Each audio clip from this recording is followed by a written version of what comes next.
there is still work to be done on the Jamaican economy.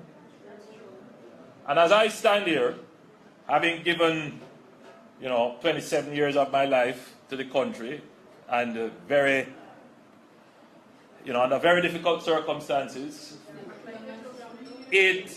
almost 9 years of keeping my hands on the wheels and keeping the country stable and balanced and making sure that Jamaica is a place that is showing promise and progress and there is prosperity.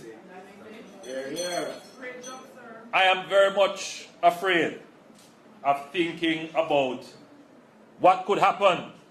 No, we are still steady. Still steady.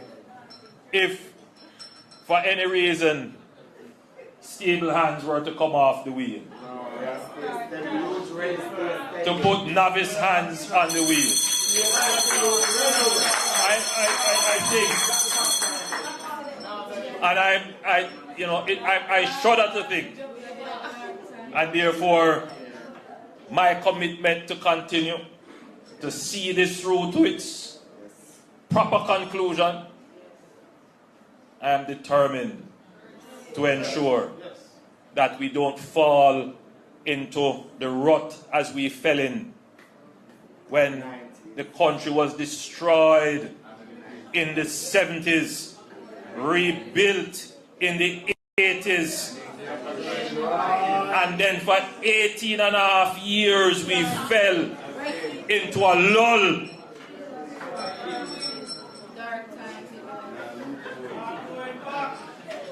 Not going to make that happen. We cannot make that happen.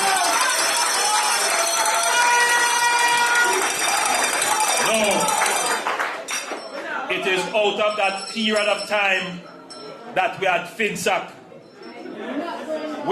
which made our debt move to almost 130% of GDP. It was during that time that public sector bodies were so poorly managed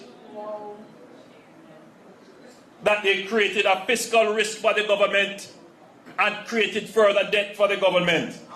It was during that time that murders passed 1,000 in this country. Remind them, my Prime Minister, remind them.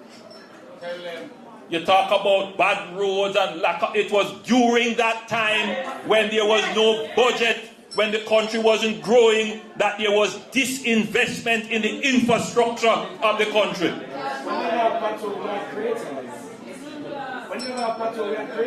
As I said, some of you weren't born then.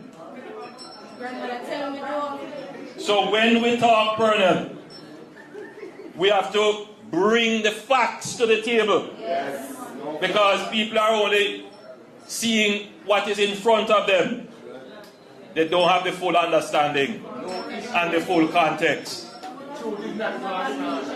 So people who are talking now, people who are seeking to lead the country now, they benefited. When I said that they benefited, they became millionaires and billionaires on the backs of the people. When they carried an economic policy called the high interest rate policy, which helped to drive up the debt, where one of their own MPs described it in a way. You know it, my friends. So there are some youngsters here who have studied the history. And I can only say he's an honest man, a man of the cloth. When he spoke about the high interest rate policy, that some of them who want to lead the country today, they benefited from it. And their own person, their own member of parliament at the time described it as the greatest transfer of wealth from the poor to the rich.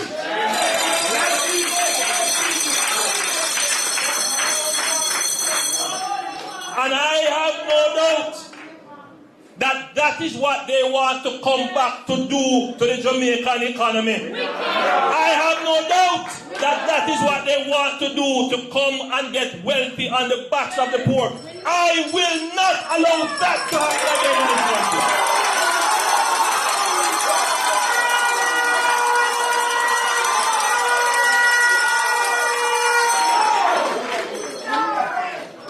And I hope that my voice is carrying.